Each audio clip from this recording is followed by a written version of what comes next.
Assalamualaikum warahmatullahi wabarakatuh.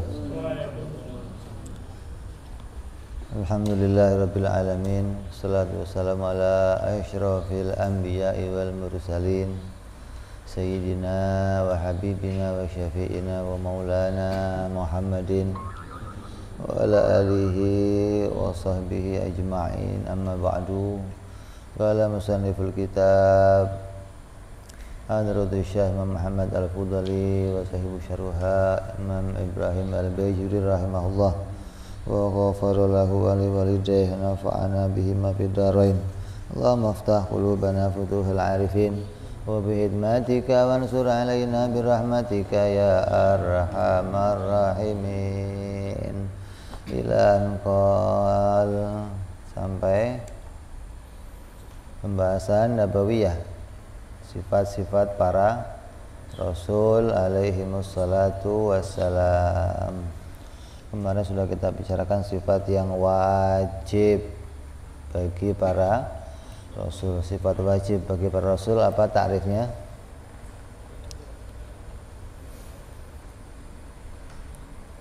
Wajib apa takrifnya? Sesuatu yang tidak ditemukan tiadanya. Itu wajib bagi Allah. Wajib bagi Rasul sesuatu yang tidak ditemukan terpisahnya, namanya adamul infikak.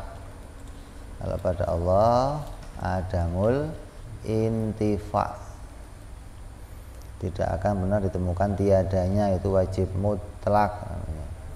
Kalau tidak akan ditemukan terpisahnya, itu namanya wajib muqayyad. Seperti wajibnya sifat-sifat bagi para Rasul. Maka tidak akan ditemukan terpisahnya selagi ada Rasulnya. Maka wajib sidik, tabligh, amanah dan fatonah selagi ada Rasulnya. Kemudian lawannya dari sifat yang wajib adalah sifat yang mustahil. Fahadhihi arba'atun tajibu lahum alaihimus salatu wassalamu, bima'na annahu la yutasawwaru fil aqli adamuha. Maksudnya tidak tergambar dalam akal ketiadaannya. Wa yatawaqqaful imanu ala ma'rifati dzalika. Maka iman seseorang bergantung kepada pengetahuan tentang yang demikian.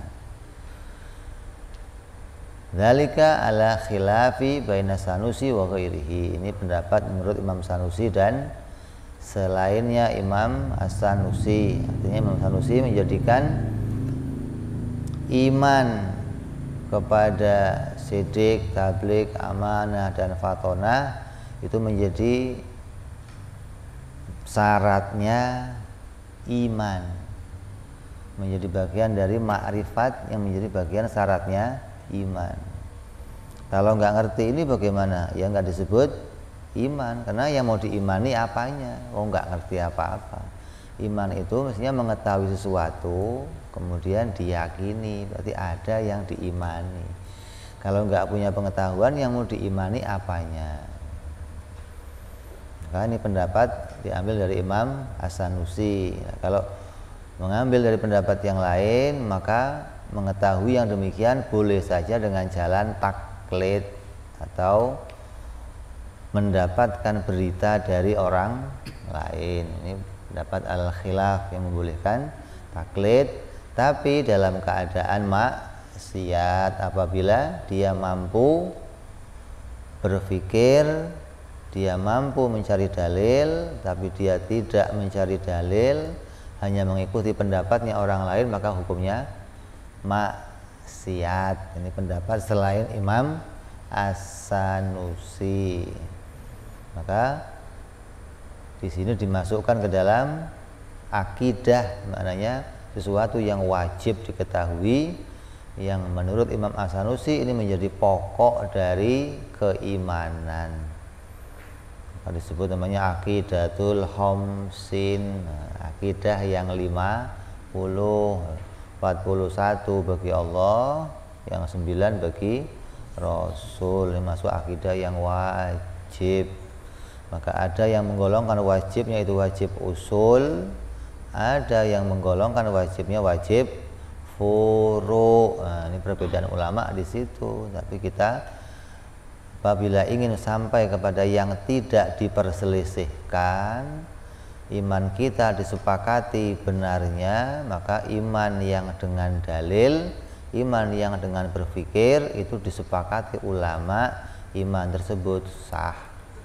Nah, kalau nggak pakai dalil kan juga ada yang mengatakan sah, ada.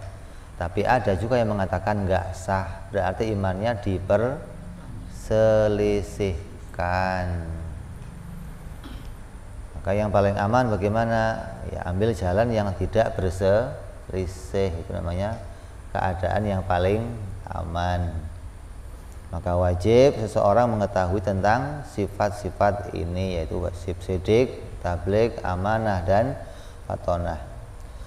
Kemudian lawannya wa yastahilu alaihimus salatu wassalam, dan yang mustahil bagi para rasul alaihimus salatu wassalam adalah adzadu hadil arba'ah, yaitu lawannya dari perkara sifat yang 4 tersebut.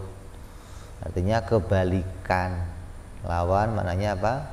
Kebalikan dari yang 4. Apa itu? Waya al-kidbu, yaitu mustahilnya mereka itu kedzib atau berbohong. Artinya berbohong apa? Bohong pengertiannya apa? Dusta. Dusta pengertiannya apa? Bohong. Dusta pengertiannya apa?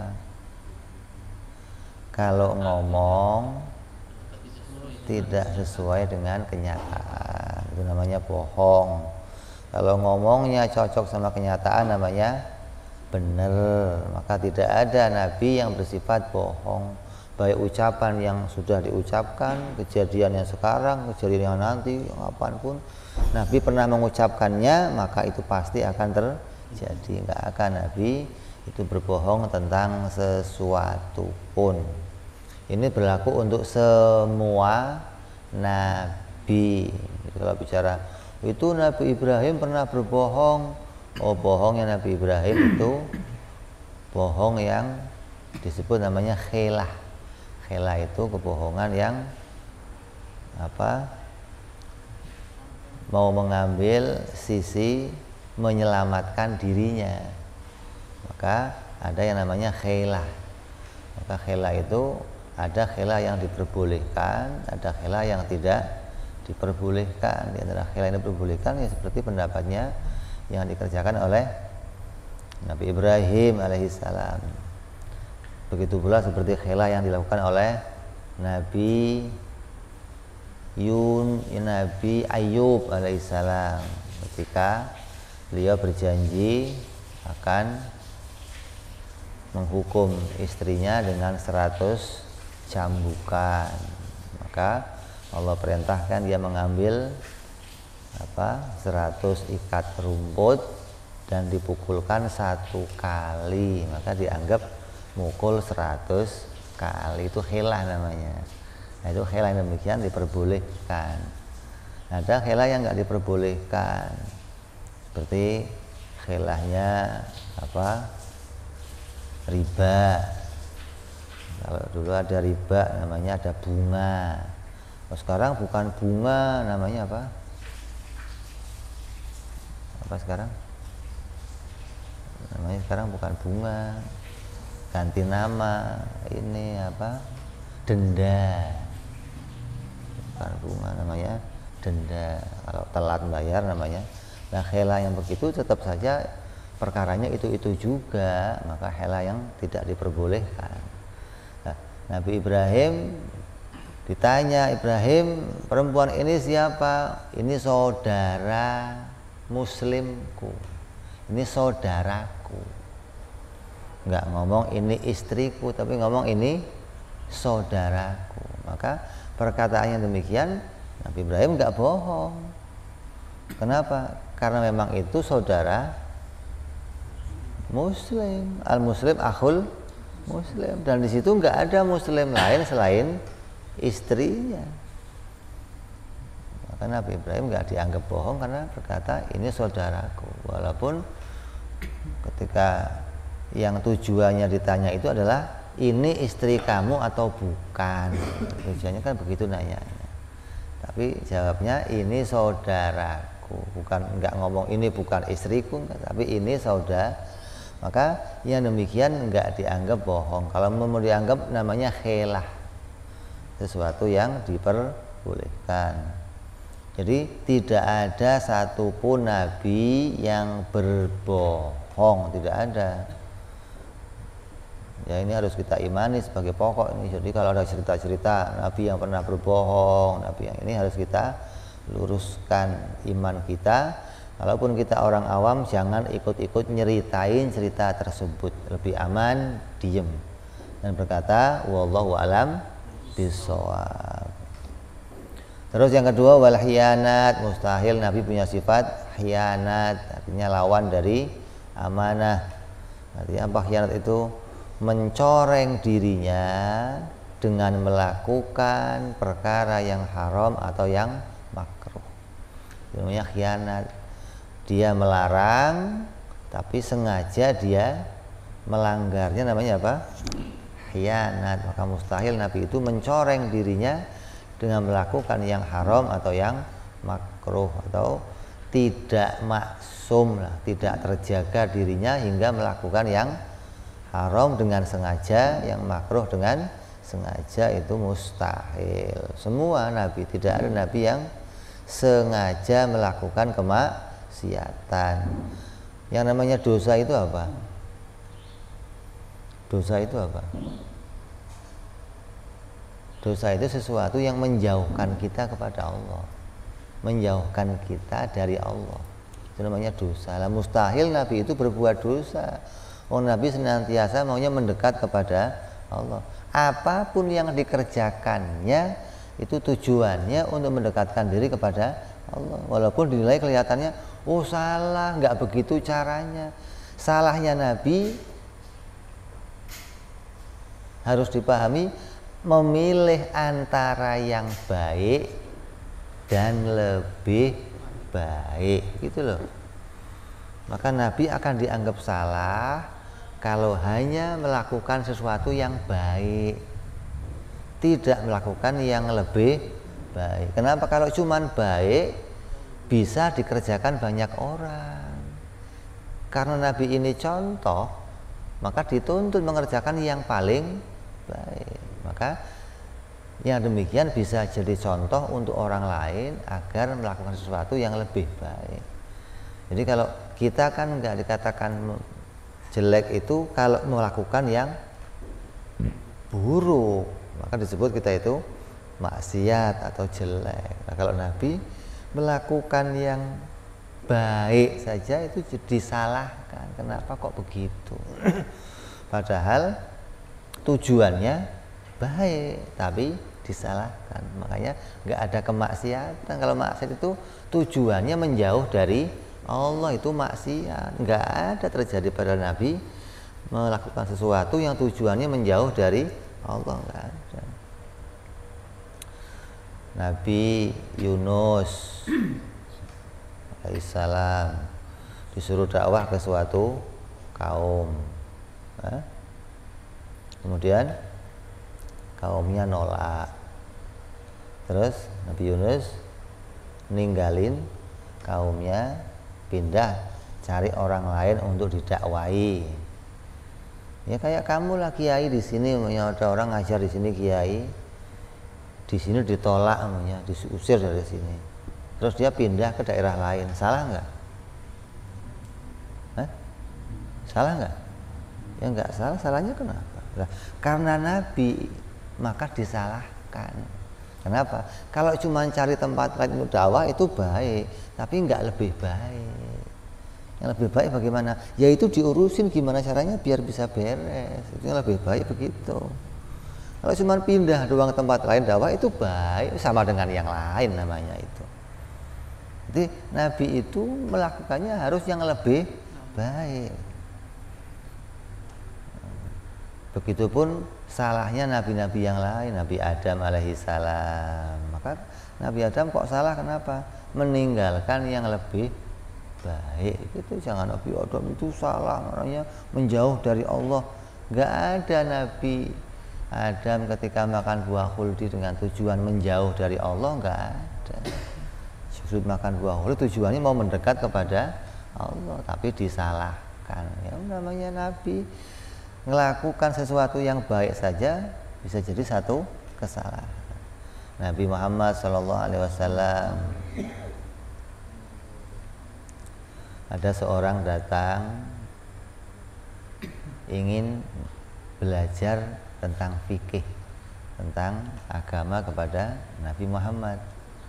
Waktu itu Rasulullah sedang mengumpulkan orang-orang pembesar-pembesar Quraisy untuk diajak masuk Islam. Maka ketika ini orang datang, Nabi memalihkan pandangannya ke orang-orang Quraisy ini. Yang ini nggak diurusin, akhirnya tak ngomong sama ini dulu. Nah yang datang ini kebetulan orang buta, dia nggak ngelihat siapa yang di sekitarnya. Dia datang, ya Rasulullah, saya diajari ilmu tentang agama. Nabi, tujuan Nabi apa? Ini sudah masuk Islam, yang ini belum masuk Islam, maka ini biar masuk Islam dulu. Tujuannya mau ngajak ini masuk Islam. Tujuannya melakukan sesuatu yang baik. Tapi ditegur, dikatakan apa? Yang belum masuk ya sudah biarin, yang sudah masuk aja diurusin, ini lebih baik gitu loh. Jadi bukan hanya tujuannya ngurusin yang lain. Jadi salahnya Nabi bukan ngelakuin sesuatu yang menjauh dari Allah, nggak ada. Hingga Nabi itu terjaga dari berkhianat, terjaga dari melakukan sesuatu yang menjauh dari Allah, baik itu bentuknya haram atau bentuknya makruh. Bi fi'li muharramin atau makruhin. Ini harus digarisbawahi. Adapun ketika nampak perkara haram, perkara makruh, maka harus ditakwil bahwa itu adalah mengajarkan hukum. Bagaimana mencontohkan kepada kita tentang prakteknya suatu hukum. Terus wal kitmanu li syai'in mimma umiru bitablighihi. Mustahil Nabi itu menyimpan sesuatu yang diperintahkan untuk disampaikan. Haram menyimpan sesuatu yang harus disampaikan. Nah, kalau ada sesuatu yang Nabi mendapatkan berita dan itu harus disembunyikan, maka ya Nabi nggak boleh menyampaikannya. Jadi yang namanya wajib menyampaikan itu kalau perintahnya wajib disampaikan. Kalau perintahnya itu harus disembunyikan, maka ya wajib disembunyikan. Kalau perintahnya itu boleh memilih, nggak diperintah menyembunyikan atau nggak diperintah menyampaikan, berarti boleh memilih, maka Nabi boleh saja menyampaikan, boleh pula tidak menyampaikan. Jadi segala apapun yang diperintahkan oleh Allah yang rupanya apa?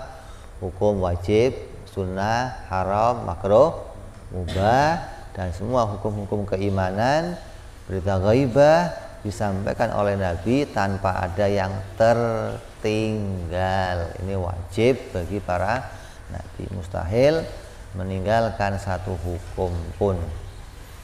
Terus wal balada, dan mustahil pula yang terakhir Nabi balada. Apa balada? Balada itu tell me,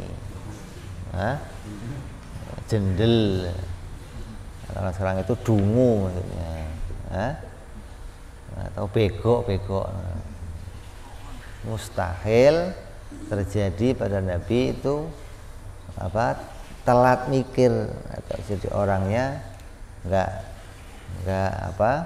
cekatan, nggak siap sedia. Yang namanya fatonah itu selalu siap, tanya apa aja siap, bangun tidur ditanya ya siap, mau tidur ditanya siap. Kalau ini kan nggak siap, bangun tidur ntar ini tak biar kumpul dulu nih, jadi jangan ngomong-ngomong biar ditanya nggak siap. Ini nggak, yang demikian nggak ada bagi para nabi. Maka dikatakan nabi itu nggak pernah tidur, cuman terpejam matanya. Menunjukkan apa? Dirinya selalu siap, gitu loh. Nggak pernah nggak siap, nggak pernah. Bukan siap itu maknanya harus gagah berani, bukan. Siap itu maknanya siap menyampaikan sesuatu, siap ditanya, siap mempertahankan argumen. Ini namanya fatonah. Mustahil balada, mustahil nabi itu ketika ditanya nggak bisa menjawab, nggak bisa menjelaskan, nggak bisa meluruskan apa yang menjadi bantahan-bantahan dari orang kafir. Ini mustahil nabi bodoh. Fahadhil arba'atu tastakhilu alaihi musallatu wassalam. Maka yang 4 ini adalah perkara yang mustahil bagi mereka, alaihi musallatu wassalam. Bimakna annahu la yatasawwaru fil aqli wujuduha. Maka yang 4 ini tidak tergambar di dalam akal ketiadaannya. Artinya selagi ada nabinya, nggak ada sifat sidik, tablik, amanah, fatonahnya, maka akal nggak nemu. Maka disebut namanya wajib apa? Muqayyad. Dia wajib ketika ada wujudnya si nabi. Maka wajib bersifatan sidik, tablik, amanah, fatonah. Kalau ada nabi kok nggak ada sidik, tablik, amanah, fatonah, bagaimana? Kata akal nggak mungkin. Nggak tergambar di dalam akal. Wa yatawaqqaful imanu ala ma'rifatiha ala ma taqaddama hadhihi. Maka iman seseorang tergantung pada pengetahuan tentang ini atas pendapatnya Imam As-Sanusi. Jadi wajib mengetahui tentang sidik, tablik, amanah, fatonah, dan wajib tahu mustahilnya kadzib, khianat, kitman dan baladah. Wajib. Ini pendapatnya yang mewajibkan itu wajib usul maupun wajib furu'. Bagi yang menganggapnya itu sunnah, maka itu hanya dianggap sebagai kesempurnaan iman seseorang. Jadi ada beberapa pendapat tentang masalah itu. Kalau kita ambil pendapat yang 2 saja, maka satu mengatakan wajib usul, yang satu mengatakan wajib furu'.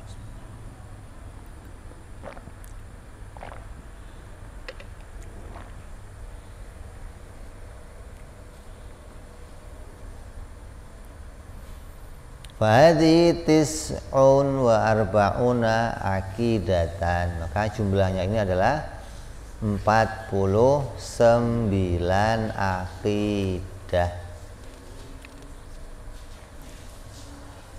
Kemudian akidah yang ke-50 yaitu wa tamamul khamsina jawazu wuqu'il a'radil basyariyati bihim allati la tuaddi ila naqsin fi maratibihimul aliyah.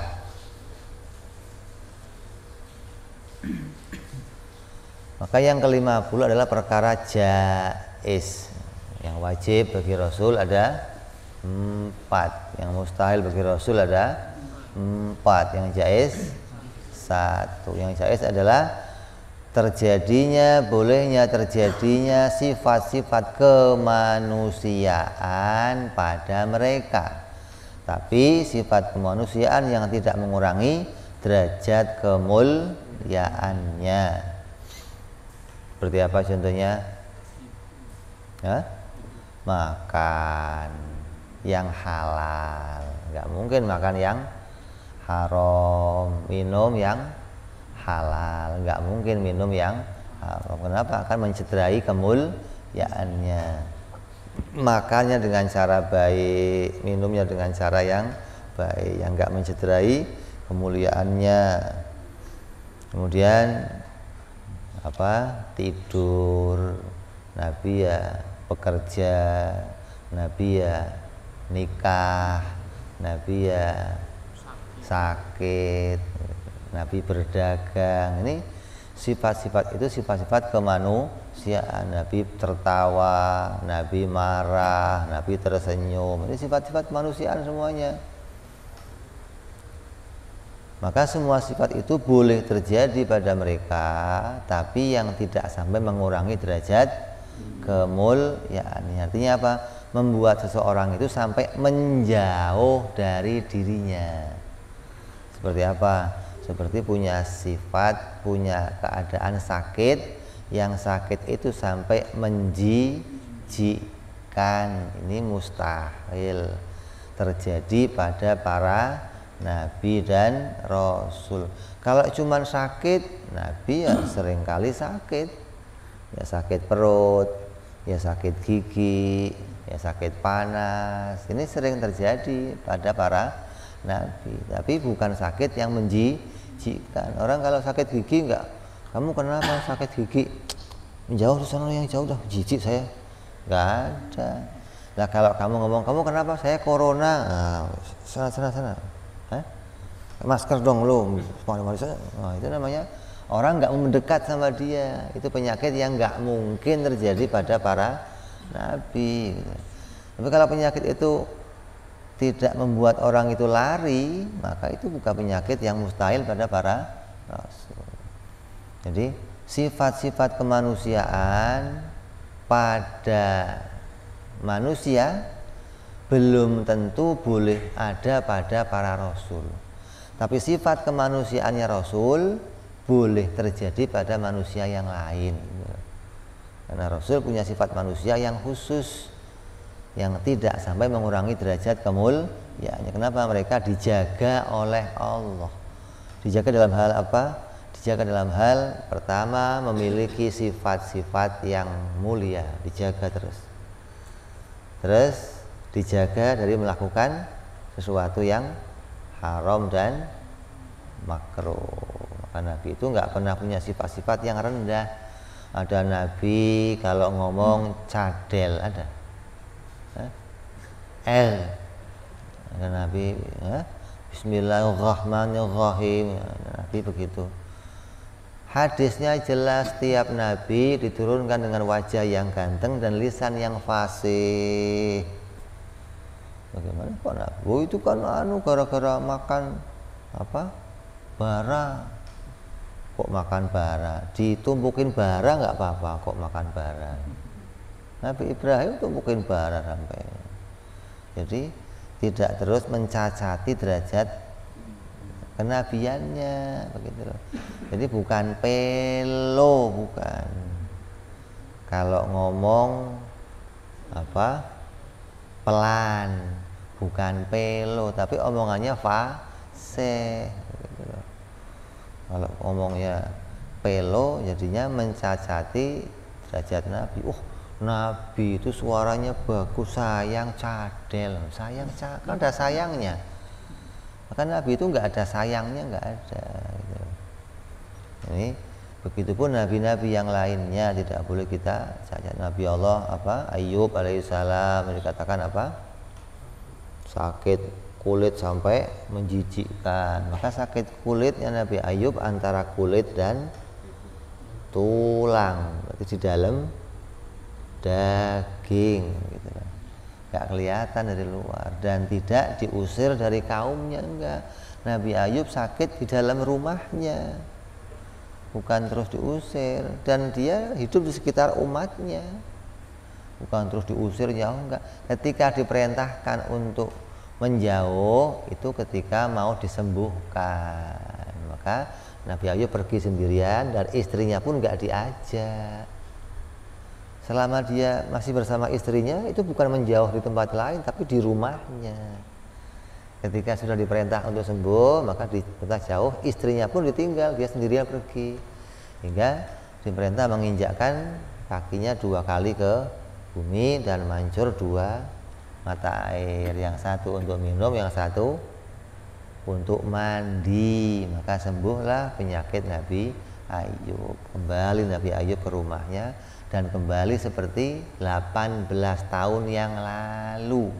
Gantengnya masih utuh, fisiknya masih utuh, kembali punya anak, kembali kaya, kembali.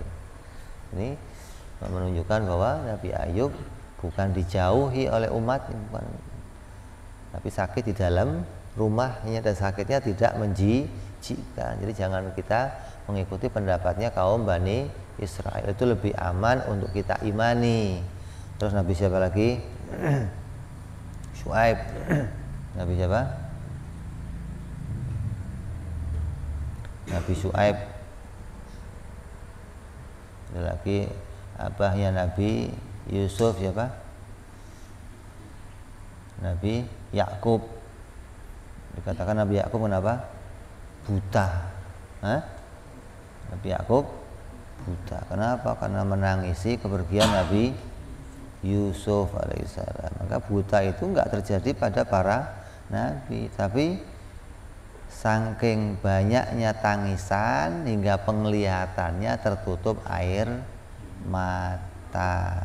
Itu yang lebih layak untuk kita imani bagi para nabi demikian. Begitupun semua nabi-nabi yang lainnya, Nabi Allah Dawud alaihissalam dengan Patih Urian, ini nggak boleh kita cacati, nggak boleh, harus kita, mereka adalah orang-orang yang mulia, tetap pada kemuliaannya.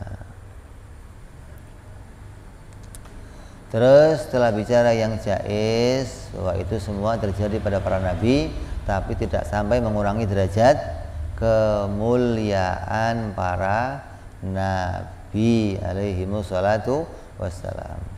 Terus wadalilu, apa dalilnya? Wadalilu wujubi sidqi lahum alaihimus salatu wassalam. Dalilnya nabi itu wajib sidik, yaitu lauqudibu, apabila nabi itu berbohong, para nabi itu ada yang berbohong, lakana khobarullahi ta'ala kadziban, maka pasti khobar hukminya Allah itu juga bohong. Li'anna Allah ta'ala saddaqa da'wahumur risalata biidharil mu'jizati ala aidihim, karena digandengkan benarnya nabi dengan benarnya Allah.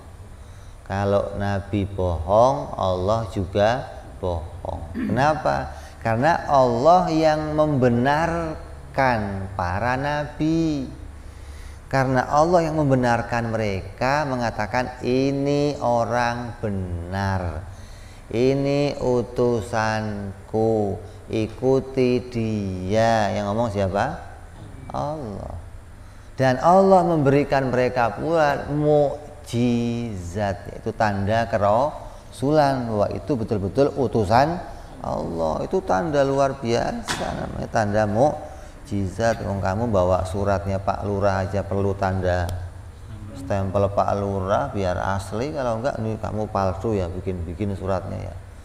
Ini ngaku nabi, maka stempelnya apa? Mukjizat. Allah berikan kepada para nabi, yaitu sesuatu yang perkara yang di luar kebiasaan manusia. Apa itu mukjizat? Wal mukjizatu nazilatun manzilata qauli ta'ala sadaqa abdi fi kulli ma yuballighu anni. Maka mukjizat itu sebagaimana Allah itu kalam, Allah berbicara, Allah berfirman bahwa benarlah ini adalah hambaku dan setiap yang disampaikannya benar-benar dari aku. Jadi Allah membenarkan Nabi dengan memberikan mukjizat, sama saja ngomong yang disampaikan dia benar, yang disampaikan dia betul-betul dari aku. Itu dengan memberikan satu mukjizat, itu sama saja ngomong begitu. Nah kalau nabinya bohong bagaimana? Ya berarti Allah berbohong, meletakkan mukjizat bukan kepada yang berhak untuk mendapatkan mukjizat. Sedangkan bohong bagi Allah itu mustahil. Wa tawdihuhu anna rasula idza ata qaumuhu wa qala ana rasulun ilaikum minallahi. Maka digambarkan seperti ini, apabila datang seorang utusan rasul kepada kaumnya, dia berkata, saya adalah utusannya Allah kepada kalian. Wa qalu, maka kaum itu akan mengatakan lahu kepada sang rasul, ma dalilu ala risalatika, apa dalilnya kalau kamu itu utusannya. Wa qala lahum, maka mereka rasul akan berkata, in syiqaqul jabali mathalan, rasul berkatakan terbelahnya gunung ini umpamanya, kalau saya utusan Allah betul, maka gunung ini akan terbelah, maka terbelahnya gunung sebagai tanda bahwa dia adalah betul-betul utusan Allah. Fa idza qalu lahu i'ti bima qulta yashuqqullahu al-jabal inda qaulihimul madkurah tasdiqan lida'war rasuli. Maka apa yang diucapkan Nabi kemudian diciptakan oleh Allah dengan membelah rembulan, dengan membelah gunung sebagai pembuktian bahwa dia betul-betul utusannya Allah. Maka bukan Nabi yang membelah, bukan. Mukjizat itu bukan sesuatu yang dikerjakan oleh Nabi sendiri, bukan, tapi Allah yang menciptakannya bersamaan dengan ucapannya seorang Nabi yang menunjukkan bahwa dia betul-betul utusan Allah. Nabi Nuh, Nabi Ibrahim punya tongkat namanya. Tongkatnya juga nggak bisa terus main ketok-ketok aja lo, ular lo. Ya nggak bisa, nggak jadi, nggak. Walaupun tongkatnya kalau diketokin pinggir laut, laut akan terbelah. Ya sekali itu aja, kalau ente ambil laut ente ketok-ketok ya nggak ada terbelahnya, nggak ada. Bukan terus mukjizat kayak palu, maksudnya tiap waktu bisa dipakai ngetok apa aja, nggak bisa. Mukjizat diciptakan oleh Allah. Jadi bukan bagian dari sesuatu yang kemudian Nabi itu dimunculkan langsung dari dirinya Nabi, bukan. Tapi sama saja demikian, Nabi mengatakan, ya Allah, belahlah gunung ini sebagai tanda aku utusanmu. Nabi Isa menghidupkan orang mati, ya Allah, hidupkanlah orang ini sebagai tanda aku utusanmu. Maka Allah menghidupkannya. Maka Nabi Isa mengatakan, ada biidznillah, ada min fadli Rabbi, ini atas karunia-Nya Allah Subhanahu wa taala. Maka yang memberikan mukjizat itu adalah Nabi, diberikan oleh Nabi oleh Allah Subhanahu wa taala sebagai tanda itu adalah betul-betul utusannya Allah.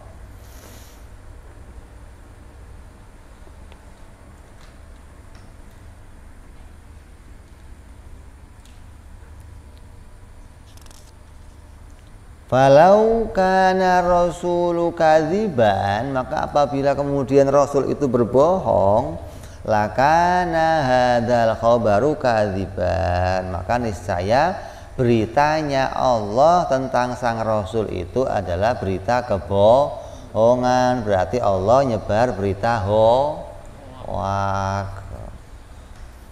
Yang nyebar berita hoak itu siapa? Pertama, iblis. Itu pertama penyebar berita hoak. Jadi kalau ada orang kok kemudian itu bikin berita hoak, berarti iblis sumbernya itu.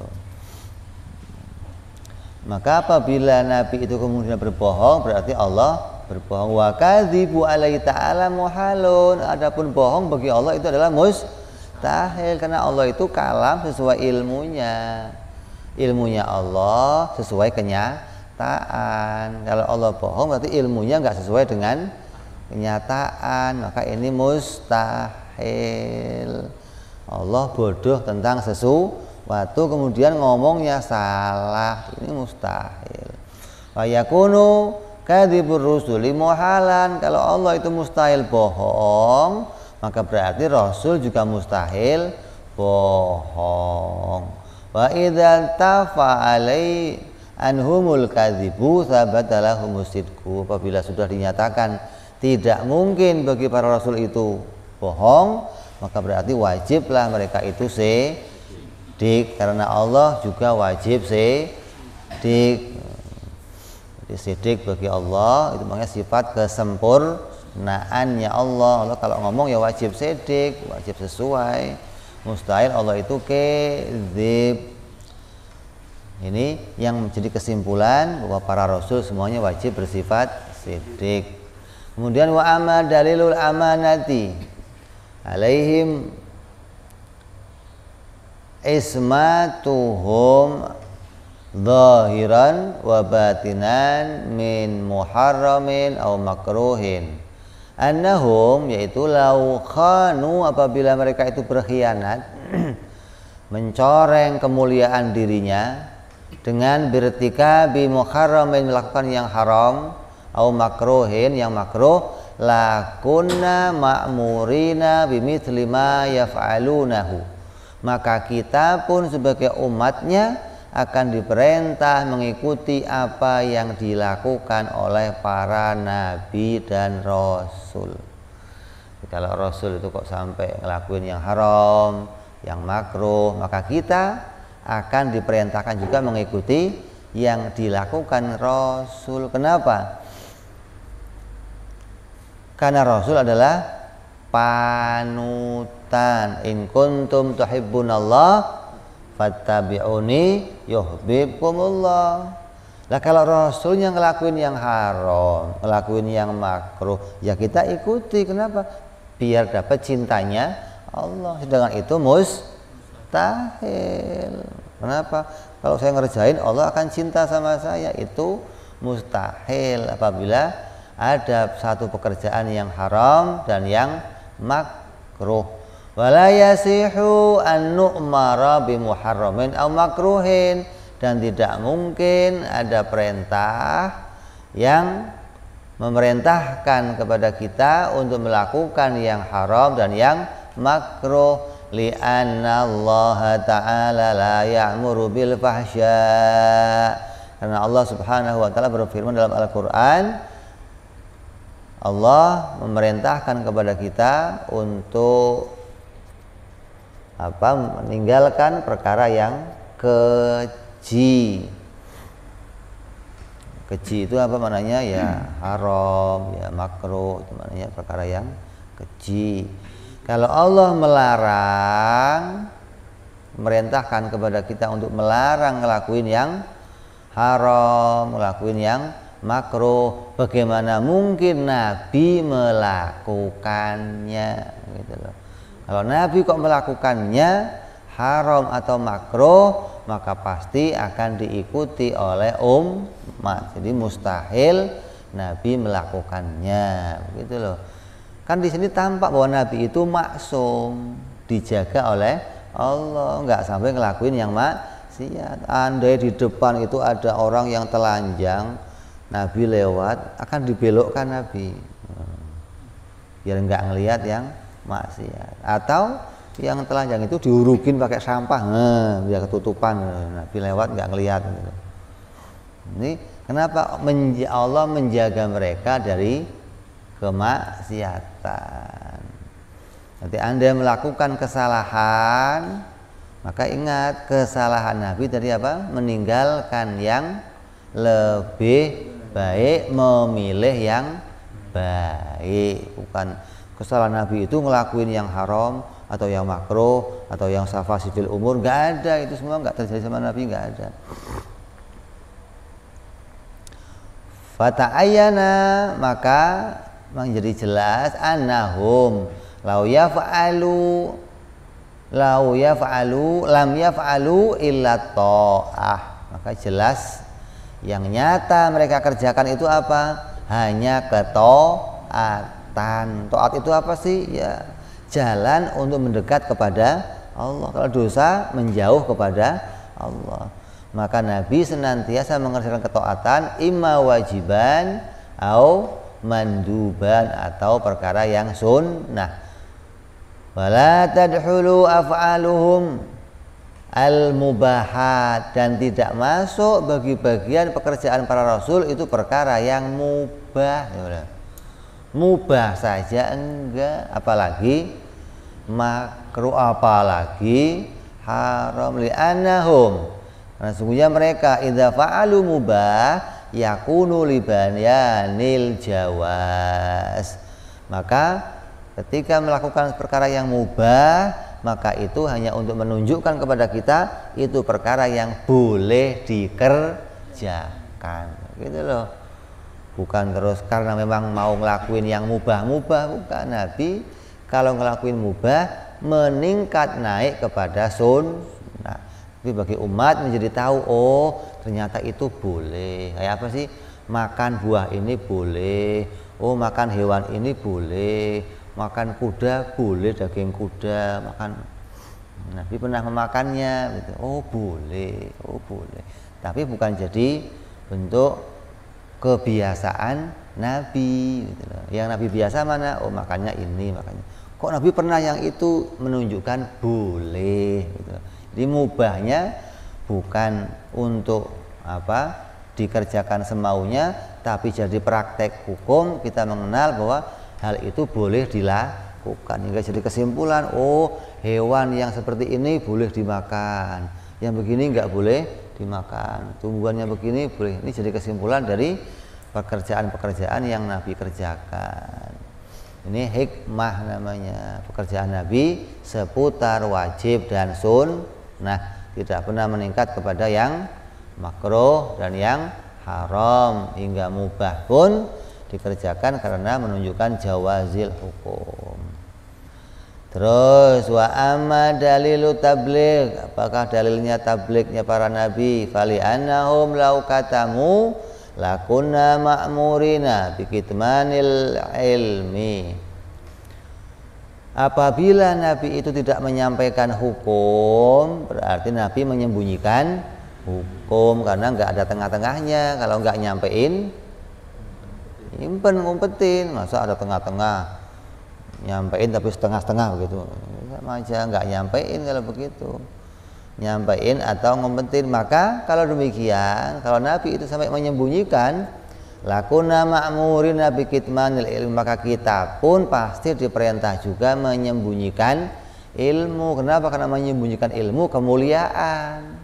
Nabi aja ngerjain nyimpen ilmu, maka saya akan nyimpen ilmu.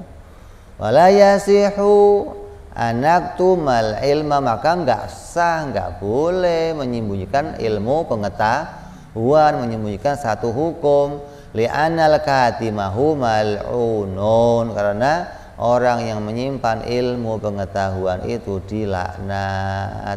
Fata'ayyana annahum law katamu, maka menjadi jelas annahum lam yaktumu, maka mereka tidak pernah menyembunyikan ilmu pengetahuan. Jangankan para nabi, para sahabatnya nggak pernah nyimpan ilmu pengetahuan. Buktinya apa? Quran sampai kepada kita lengkap 30 juz, nggak kurang. Suratnya pas berapa? 114 surat. Ayatnya lengkap, nggak ada yang kurang. Hingga sahabatnya pun nggak menyembunyikan ilmu pengetahuan. Nah kalau yang suka nyimpen ilmu siapa? Hah? Yang suka nyimpen ilmu itu biasanya tukang minyak sama tukang minyak. Resepnya apa Pak? Oh nggak bisa, kamu cari sendiri dong, rahasia perusahaan itu. Saya sampaikan, wow rugi saya. Tukang warung sama tukang warung restoran, Pak bagi dong resepnya. Enak aja bagi resep. Itu menyembunyikan ilmu. Tapi kalau ilmu agama nggak ada. Imam Syafi'i belajar di kota Mekah, ulama se-Mekah habis dikaji ilmunya, habis pindah ke sini habis, ke sini habis, ini habis, sudah selesai, udah nggak ada lagi ilmu lagi. Udah kalau kamu mau ngaji lagi, kamu ke Madinah sana, pindah dari kota lain, maka dipindahin ke kota Madinah, ketemu Imam Malik, dihabisin lagi Imam Malik, semua lengkap. Itu ilmu. Hingga kadang murid sama gurunya banyakan muridnya ilmunya. Buktinya apa? Guru SD kita itu sampai sekarang masih ngajar di SD. Kamunya ada insinyur, profesor, gurunya masih. Itu menunjukkan apa? Kadang murid bisa lebih canggih dari guru, tapi tetap dia muridnya. Kalau ketemu Pak Guru, walaupun pangkatnya profesor, doktor, tetap cium tangan. Kenapa? Kalau nggak ada gua lu nggak jadi profesor walaupun gua SD. Ini tandanya nggak ada sahabat hingga para wali yang menyembunyikan ilmu pengetahuan. Nah, adapun yang disampaikan Nabi berapa ilmu? Sayyidina Ali karramallahu wajhahu mengatakan saya belajar 1000 ilmu dari Nabi. 1000 ilmu. Nah, yang tersisa sekarang berapa ilmu? Yang lainnya kemana? Ya, karena tadi generasi berikutnya ini terkadang mereka tidak memilih untuk belajar semua ilmu, tapi memilih untuk belajar ilmu yang penting untuk dirinya gitu. Hingga masing-masing mengambil bagian, saya ilmu ini aja lah, saya ini aja lah, yang lain dianggap nggak usah saya ngerjain, hingga ketika generasi berikutnya nggak dapet lagi, maka akan hilang ilmu itu, tinggal bukunya tersimpan di perpustakaan. Datang bangsa Mongol, datang bangsa, habis semua dihancurkan, perpustakaan dibakar semuanya, buku-buku itu terbakar. Manuskrip kuno zaman itu sudah lenyap semuanya, kemudian ditulis ulang. Ya sebagian saja yang bisa ditulis ulang, tidak semuanya. Ya, banyak ilmu itu yang sekarang tidak bisa dipelajari. Ya sanggup makanya guru-guru kita, orang-orang tua kita ini yang paling banyak di rumahnya ilmunya apa punya? Ya kitab Safinatun Najah atau Sulam Taufik, terus kitab Aqidatul Homsin, udah kitab fikih sama tauhid. Ini orang-orang yang mementingkan bahwa ini ilmu yang harus saya kaji setiap hari, yang berkaitan dengan kehidupan saya tiap hari. Kalau yang lainnya perbintangan, ilmu bab waris, ilmu bab haid, yang belajar ya orang-orang tertentu. Saya ngurusin warisnya siapa, mau belajar ilmu waris. Kamu belajar ilmu bintang, lah mau ngitung apa? Saya ngitung bintang, lah kamu aja lah. Ini kadang kan begini, hingga ilmu itu kemudian semakin sedikit yang mempelajarinya. Tapi tidak ada satupun nabi yang menyembunyikan ilmu pengetahuan, kecuali ada orang-orang yang suka nyimpen ilmu itu kayak orang-orang Bani Israel. Mereka memang kerjaannya nyimpen pengetahuan, seperti dalam kitab dikatakan, dalam kitab Maulid an Ka'bil akhbar qala alamani abi Taurat ila sifran wahidan kana yahtimuhu wa yudhiluhu sunduk fa idza mata abi fatahaduhu fa idza fihi nabiyyun akhiruz zaman mauliduhu di Makkah wa hijratuhu bil Madinah wa sultanuhu. Ketika aku diajarkan bapakku semua kitab Taurat kecuali satu halaman yang disimpan oleh bapakku dalam satu tempat dan ditutup, dikunci sampai bapakku mati. Ketika bapakku mati, saya buka kotak tersebut, ternyata isinya cerita Nabi Muhammad SAW. Itu orang Yahudi begitu kerjaannya. Jadi berita itu kadang disimpan hingga anaknya nggak ngerti ada siapa pendahulu ada. Orang Islam nggak ada yang demikian, tidak pada Nabi, tidak pula pada para sahabatnya, tidak pula pada para pengikutnya, semua menyampaikan ilmu pengetahuan. Kenapa? Karena orang yang menyimpan ilmu terlaknat, dilaknat oleh Allah, dilaknat oleh para malaikat. Terus wa amma dalilul fatonati, apa dalilnya fatona? Al-khidqi lahum alaihimus salatu wassalam, yaitu dalilnya fatona, yaitu mustahilnya mereka itu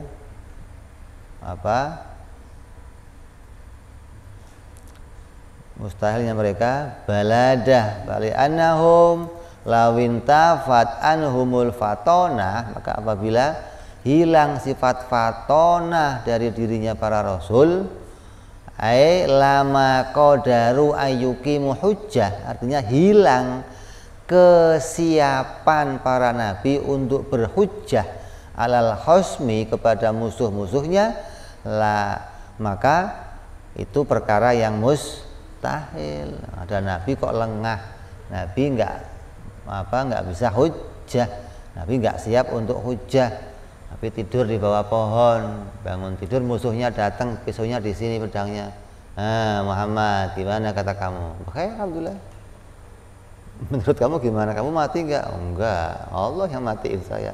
Itu siap. Kalau kamu kan nggak kencing dulu, ada yang ngompol dulu, ada yang nggak punya kesiapan spontan untuk menghadapi sesuatu. Nabi nggak demikian, maka semua nabi selalu siap. Nggak ada nabi bingung. Ini yang penting nih.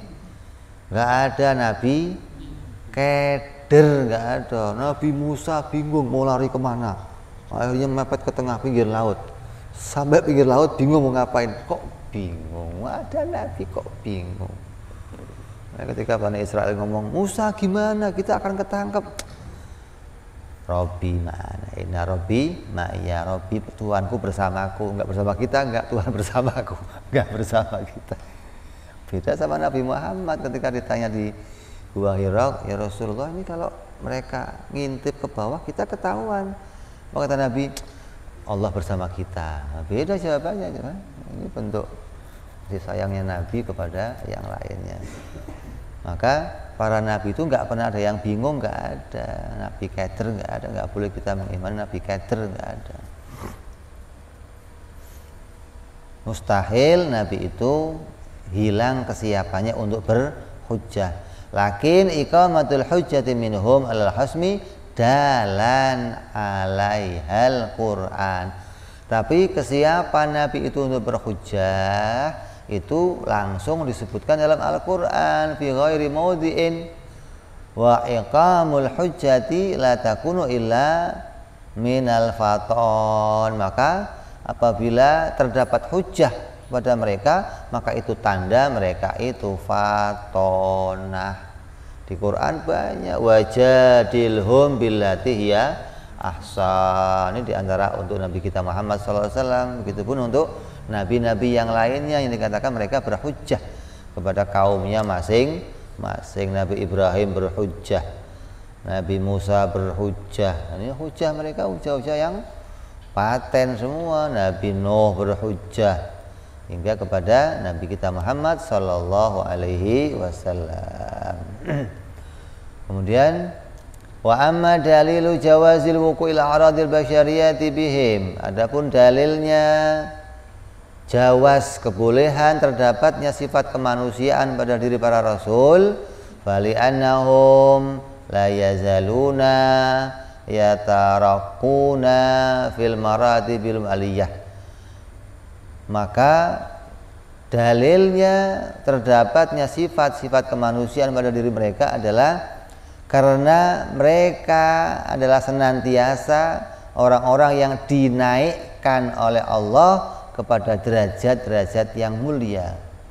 Wa wuqu'ul amrad, dan diantaranya terjadinya sakit pada diri mereka. Contohnya itu ziyadatun fi maratibihimul aliyah. Maka itu menjadi jalan nampaknya tambahnya kemuliaan pada dirinya para rasul. Kalau rasul kayak malaikat, maksudnya nggak pernah sakit, nggak pernah sedih, nggak pernah luka, nggak pernah kecewa, maka ya nggak ada tambahan kemuliaan. Malaikat ya segitu aja kemuliaannya, nggak nambah-nambah, karena nggak ada jalan untuk nambah kemuliaan. Sedangkan sifat a'rad ini menjadi jalan untuk tambahnya sifat kemanusiaan. Ini hikmahnya diantaranya. Seperti apa sih? Seperti sakit. Walaupun Allah bisa menambah kemuliaan dengan jalan tidak sakit, tapi jalan sakit menjadi jalan diantaranya menjadi hikmah yang Allah kehendaki, jalan untuk menaikkan derajat kemuliaan.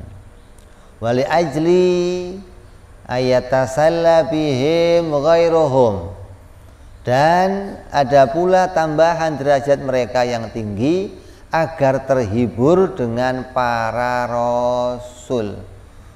Ada pula sakitnya para rasul jadi apa? Hiburan. gitu loh. Itu terhibur, senang ente.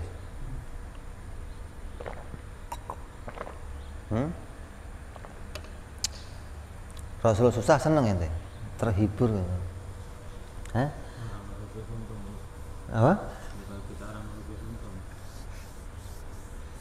Terus menghibur dari arah mana sakitnya para Rasul itu? Maknanya bukan maknanya menghibur itu maknanya meringankan musibah kita.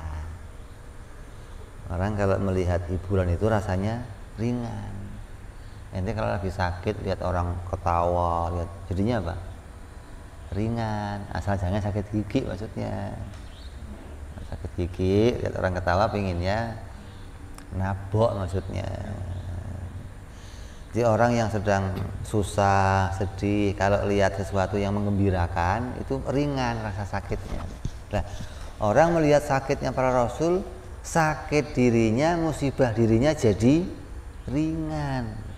Kenapa? Karena asyaddukumul balaul anbiya. Sebesar-besarnya balaknya para nabi. Jadi kalau kamu disakit, terus kamu lihat nabi, saya mah belum seberapa. Walaupun tadinya sakit gitu, lihat nabi belum seberapa dengan sakitnya para nabi.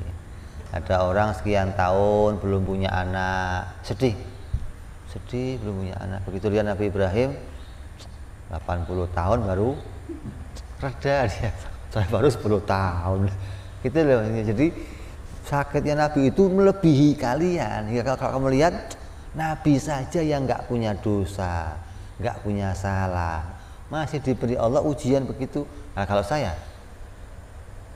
nggak pantas banget begitu loh, hingga reda, nggak meluap pada menyalahkan takdir, nggak memusuhi takdir, nggak mengingkari takdir, nggak menuduh orang lain. Nah, ini hingga jadi pengobat untuk keadaan yang terjadi pada yang lainnya. Jadi hikmah Allah jadikan musibah pada diri para Rasul, ujian hingga menjadi obat bagi yang lainnya. Wa ya'rifal aqilu anna dunya laisa darul jazai. Maka akal yang sehat pun akan tahu kalau Nabi aja diberi sakit, diberi musibah, diberi susah, berarti dunia ini betul-betul bukan tempatnya bayaran. Kalau dunia tempat bayaran bagaimana? Maka mereka duluan yang mendapatkan kemuliaan. Mereka nggak mungkin sakit. Mereka akan berada pada kedudukan yang terhormat, mulia, dipenuhi segalanya. Tapi nyatanya nggak begitu. Nabi Isa nggak punya rumah, atapnya langit, bawahnya bumi. Kalau bantalan pakainya tanah. Nabi Isa pernah bantalan pakai batu, sekali tempo tidur ada batu buat senderan. Datang iblis, enak ya pakai bantal ya, dicopot bantalnya, enggak, tanah kok. Nabi Isa bantalan batu dicopot, ini bantal kurang empuk aja kita ganti. Nah, kurang empuk ya. Itu tandanya apa? Dunia bukan tempat bayaran gitu loh. Jangan sedih, ini bukan tempat sedih-sedih ya. Jangan main sedih-sedih, jangan. Ini tanda dunia ini bukan tempat bayaran. Kenapa? Kalau ini tempat bayaran, mereka yang paling pertama mulia gitu loh. Tapi nyatanya nggak begitu. Nabi kadang 3 bulan dapurnya nggak ngebul kadang. Ini bentuk, ini dunia bukan tempat bayaran bagi orang yang akalnya sehat. Kalau nggak sehat, sholat sebentar, dapat kemakmuran, seneng. Begitu pas paceklik, kenapa nih kok jadinya paceklik? Ada yang salah. Coba saya nggak sholat lah. Begitu nggak sholat, panen. Berarti sholat gara-garanya ini, kan repot ente.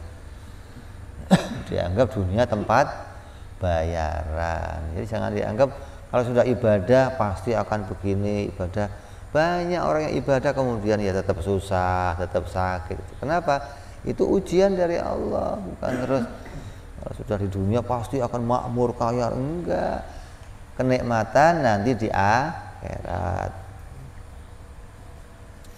Terus li ahbabihi itlau kana dara jazain, apabila ini tempatnya bayaran, li ahbabihi lama asabahum syai'un min takadduratiha, maka tidak mungkin terjadi segala yang tertimpa pada mereka semuanya. Sallallahu alaihi wasallam wa ala raisihibul a'zam, dan juga kepada pemimpin para nabi yang mulia, yaitu Sayyidina Muhammadin, wa ala raisihibul a'zam Sayyidina Muhammadin wa ala alihi wa sahbihi wa ahli baitihi ajma'in. Ini selesainya pembahasan sifat kerasulan. Maka selesai membahas sifat kerasulan, kita lanjut kepada sam'iyat, yaitu berita yang kita dengar yang hasil dari infonya Nabi Muhammad Sallallahu Alaihi Wasallam, informasi yang diperoleh dari para nabi. Insyaallah kita akan sambung perjumpaan yang akan datang. Wallahu a'lam bishawab. Ila hadratin Nabi. Al-Fatihah. A'udzu billahi minasyaitonir rajim. Bismillahirrahmanirrahim. Alhamdulillahirabbil alamin arrahmanir rahim maliki yaumiddin. Iyyaka na'budu wa iyyaka nasta'in. Ihdinas siratal mustaqim. Siratal ladzina an'amta 'alaihim ghairil maghdubi 'alaihim waladdallin. Amin. Ya Rabbana i'tarafna bi annana iqtarafna wa annana asrafna 'ala ladha ashrafna fatub alaina taubah taghfir kulli haubah wastur lana aurati wa amini rawati wa ghfir li walidina rabbi wa mauludina wal ali wal ihwani wa sairil hilani wa kulli dhi aw jiratin aw suhbah wal muslimina ajma' amin rabbi isma fadlan manna la biktisabi minna bil mustafa rasulina dhabi kulli suli Salla wa sallam Rabbi alaihi adal habbi wa alihi wa sahbi idada tansi suhbi walhamdulil ilahi fil bad'i wa tanahi subhana rabbika rabbil izzati amma yasifun wa salamun alal mursalin walhamdulillahi rabbil alamin. Assalamualaikum warahmatullahi wabarakatuh.